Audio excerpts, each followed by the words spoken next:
सुबह का समय है। गांव में हल्की हल्की लालिमा छाई है। एक छोटा सा गांव धूमपुर, जहां कच्चे घरों की पंक्तियां हैं, गलियों में मिट्टी की खुशबू बसी है। इस समय गांव में नवरात्रि की रौनक छाई हुई है।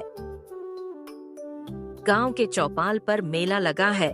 ढोल नगाड़ों की थाप गूंज रही है और औरत, मर्द, बच्चे, बूढ़े सब गरबा खेलने में व्यस्त हैं। इसी गांव में रहता है किसान रामलाल। दिन रात खेतों में पसीना बहाकर अपने परिवार का पेट पालता है। उसकी पत्नी सीता घर आंगन और चूल्हे चौके में हमेशा व्यस्त रहती है और उनका बेटा मोहन बड़ा चंचल और मासूम है, लेकिन पढ़ाई में उसका मन बिल्कुल भी नहीं लगता। किसान का घर शाम का समय। कच्चे घर के आंगन में किसान रामलाल चारपाई पर बैठा है। पास ही उसकी पत्नी सीता चूल्हे पर खाना बना रही है। उनका बेटा मोहन मिट्टी में खेल रहा है। सीता, दिन भर खेत में मेहनत की, लेकिन फसल का हाल देख के मन परेशान हो गया। ऊपर से मोहन की पढ़ाई की चिंता अलग। हाँ जी, मैं भी देख रही हूँ। मोहन दिन भर खेलकूद में लगा रहता है, किताब खोलने का नाम ही नहीं लेता। अरे ओ मोहन, जरा इधर आ तो। दिन भर यही खेल, पढ़ाई का नाम सुनते ही भाग जाता है तू। अरे बापू, अभी नवरात्रि का समय है। पूरे गांव में गरबा हो रहा है। सब बच्चे खेलने जा रहे हैं। पढ़ाई तो कभी भी हो जाएगी, लेकिन गरबा तो साल में एक ही बार आता है। मोहन, ये जो तू कह रहा है ना, यही तेरी सबसे बड़ी गलती है। पढ़ाई टालने से नहीं होती, मेहनत करनी पड़ती है। सोच, अगर मैं खेत का काम टालता रहूं तो घर कैसे चलता? वैसे ही तेरी पढ़ाई है। अगर अभी मेहनत नहीं करेगा तो आगे रोएगा। लेकिन बापू, पढ़ाई में तो मेरा मन ही नहीं लगता। पढ़ाई में तो मुझे कुछ भी समझ में नहीं आता। और वैसे भी गांव के कितने लड़के पढ़ लिख कर बड़े आदमी बने हैं। बेटा, तेरे बापू सही कह रहे हैं। आजकल का जमाना बदल गया है। खेत और मजदूरी से पेट तो भर जाएगा, लेकिन इज्जत और तरक्की पढ़ाई से ही मिलेगी। सुन बेटा, मैं चाहता हूं कि तू हमसे भी अच्छा जीवन जिए, तंगहाली न सहे, गांव का नाम रोशन करे। ठीक है बापू, मैं कोशिश करूंगा, लेकिन पहले मुझे गरबा खेलने जाने दो ना।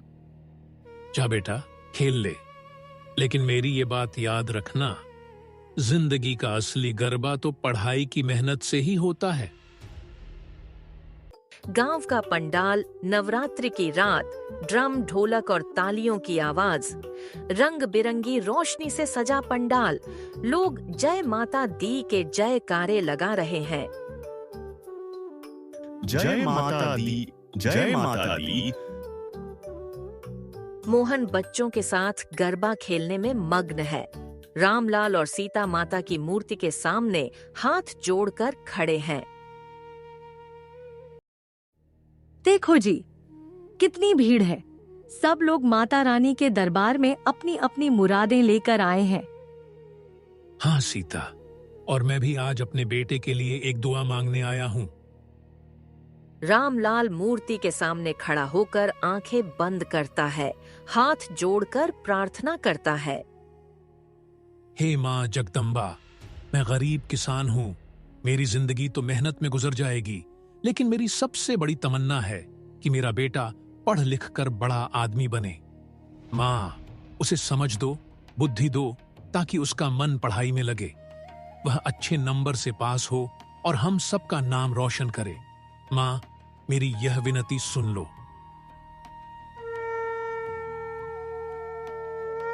पंडाल में शंख बजता है, मानो माता ने उसकी पुकार सुन ली हो। सीता की आंखें नम हो जाती हैं। माँ, मेरे पति की प्रार्थना सुन लेना। मेरे बेटे का भविष्य बना देना। इसी बीच मोहन दौड़ता हुआ आता है, पसीने से लथपथ लेकिन खुश।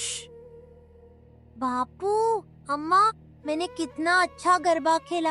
देखो, सब लोग मेरी तारीफ कर रहे थे।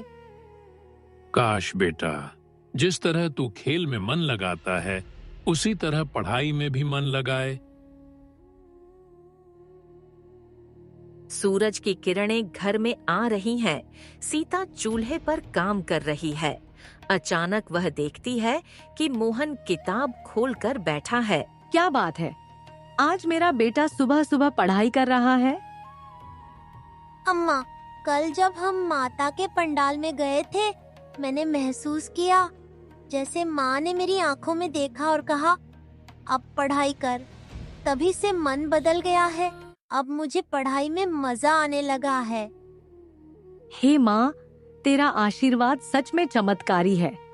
बेटा, तू अब समझ गया है ना कि पढ़ाई कितनी जरूरी है। रामलाल अंदर आते हुए बेटे को देखते हुए गर्व से, अरे वाह मोहन, तू सच में पढ़ाई कर रहा है। सुबह सुबह उठकर किताब खोलना, मुझे तो विश्वास ही नहीं हो रहा। हाँ पापा, अब समझ में आ गया। माँ, आप भी देखो, अब मैं क्लास में फर्स्ट आऊंगा। बेटा, यही तो मैं चाहता था कि तू पढ़ाई में मेहनत करे। अब देखना, मेहनत का फल कितना मीठा होता है। अब हमारी चिंता खत्म। बेटा, तेरे अंदर इतनी लगन देखकर मुझे लगता है अब तो तू गांव का नाम रोशन करेगा। मोहन अब हर दिन पढ़ाई करने लगा। सुबह उठकर अपनी किताबें खोलता और सीता और रामलाल उसे देखकर मुस्कुराते। पापा, ये सवाल मुझे समझ में नहीं आ रहा। क्या आप मुझे ये सवाल समझा सकते हैं? बेटा, ध्यान से देख, सवाल को हिस्सों में बांट। पहले पाठ को समझ, फिर उत्तर लिख। हाँ पापा, अब समझ में आ गया। माँ, आप भी देखो, अब मैं क्लास में फर्स्ट आऊंगा। गांव वाले आते हैं, मोहन की लगन देखकर आश्चर्य जताते हैं। अरे रामलाल, ये क्या हुआ? मोहन अब रोज पढ़ाई करता है। पहले तो दिन भर खेलकूद ही करता था। हाँ भाई, सच में चमत्कार हो गया है। माँ दुर्गा की कृपा है। वाकई, ये तो सभी बच्चों के लिए प्रेरणा है। मेहनत से सब कुछ संभव है। सच में माता रानी ने सुन ली हमारी प्रार्थना। पापा, हम दशहरा क्यों मनाते हैं? बेटा, दशहरा हमें सिखाता है कि बुराई चाहे कितनी भी बड़ी क्यों ना हो, अच्छाई हमेशा जीतती है। रावण बहुत शक्तिशाली था, लेकिन उसके अंदर घमंड और बुराई थी। श्री राम ने धैर्य, सत्य और अच्छाई से रावण का वध किया। यही वजह है कि हम दशहरा मनाते हैं। मतलब पापा, जैसे मैं पढ़ाई से भागता था, वो मेरी गलती थी। अब मैं मेहनत करूंगा तो सफलता जरूर मिलेगी। बिल्कुल बेटा, यही दशहरे का असली संदेश है। मेहनत और अच्छाई की हमेशा जीत होती है। अब गांव में दशहरे की धूमधाम बढ़ने लगी थी। सभी लोग झूले पर चढ़ रहे थे, मिठाई खा रहे थे और रामलीला की तैयारी पूरी जोरों पर थी। पापा, मैं भी राम की तरह सच्चा और मेहनती बनूंगा।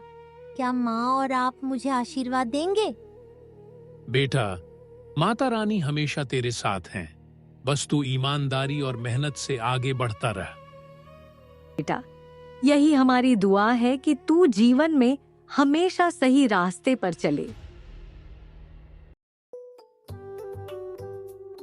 पापा, देखो, ये झूले कितने बड़े हैं और मिठाइयाँ। अरे माँ, चलो मुझे समोसे और लड्डू दिलवाओ। ठीक है बेटा, पर पहले रामलीला देखने चलो, वहाँ भी बहुत मजा है। हाँ बेटा, याद रखो, रामलीला सिर्फ मनोरंजन नहीं है, इसमें बहुत कुछ सीखने को मिलता है। रामलीला मंच पर शुरू हो गई है। रावण का प्रवेश भव्य और डरावना है। लोग तालियों से स्वागत कर रहे हैं। मोहन और पिता पंक्ति में खड़े हैं। पापा, ये रावण इतना बड़ा और शक्तिशाली है, फिर श्री राम कैसे जीतेंगे? बेटा, रावण शक्तिशाली था, लेकिन उसके अंदर घमंड और बुराई थी।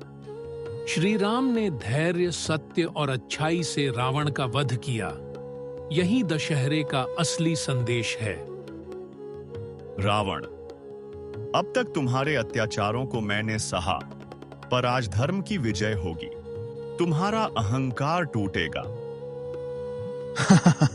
राम, तू केवल एक इंसान नहीं, बल्कि मेरा सबसे बड़ा विरोधी है। आज मैं तुम्हें हरा कर दिखाऊंगा। तुम जितना भी शौर्य दिखाओ, सत्य और न्याय के मार्ग पर तुम्हारा वश चलेगा नहीं। युद्ध बातों से नहीं, बल से जीता जाता है, और आज मैं अपने सीने के बल और अपनी शक्तियां दिखाऊंगा। लक्ष्मण, हनुमान, आज हम केवल युद्ध नहीं करेंगे, हम धर्म की रक्षा करेंगे। मतलब पापा, अच्छाई की हमेशा जीत होती है, चाहे बुराई कितनी बड़ी क्यों न हो। बिल्कुल बेटा, यही वजह है कि हम दशहरा मनाते हैं। जीवन में भी यही सीखना चाहिए।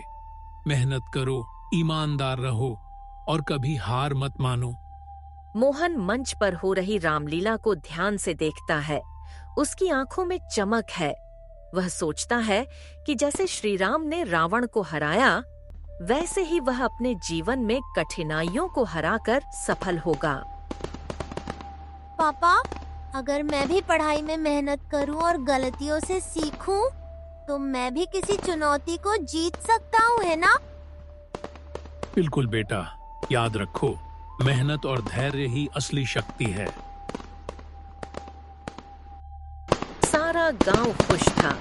रावण के पुतले को आग लगाई गई और लोग उत्साह के साथ दशहरे का आनंद ले रहे थे। मोहन ने पहली बार समझा कि मेहनत और अच्छाई से ही जीवन में जीत मिलती है। गांव में दशहरे का मेला समाप्त होने को है। मोहन अपने पिता रामलाल और मां सीता के साथ घर लौट रहा है। पापा, आज मैंने गणित के सारे सवाल हल कर लिए। अब मैं परीक्षा में अच्छे नंबर लाऊंगा। बहुत बढ़िया बेटा, मेहनत का फल हमेशा मिलता है। देखना, तू अब क्लास में फर्स्ट आएगा। अब हमें चिंता नहीं है। बेटा, तू मेहनत और लगन से पढ़ाई कर। माता रानी हमेशा तेरे साथ है। मोहन ने इस बार की परीक्षा में अव्वल स्थान प्राप्त किया। उसकी मेहनत और लगन ने पूरे विद्यालय का मान बढ़ाया है। आज के इस विशेष अवसर पर मोहन और उसके माता-पिता को सम्मान के लिए मंच पर बुलाया जा रहा है। पूरा विद्यालय तालियों की गड़गड़ाहट से गूंज उठा है। यह सच है कि मेहनत और समर्पण हमेशा सफलता दिलाते हैं। यह मोहन पहले तो पूरे दिन खेलकूद में लगा रहता था, और अब पढ़ाई में भी अव्वल आने लगा। सच में मेहनत और लगन से सब कुछ संभव है। मोहन वह बच्चा जो कभी पढ़ाई से कतराता था, खेल कूद में ही दिन गुजार देता था, लेकिन अपने माता पिता की सीख और अपनी मेहनत के दम पर आज पूरे स्कूल में पहला स्थान हासिल किया है। आज मोहन की सफलता मैं उसके माता पिता की उस मेहनत का भी परिणाम है। सच कहें तो यह जीत सिर्फ मोहन की नहीं, यह जीत उसके पूरे परिवार की है।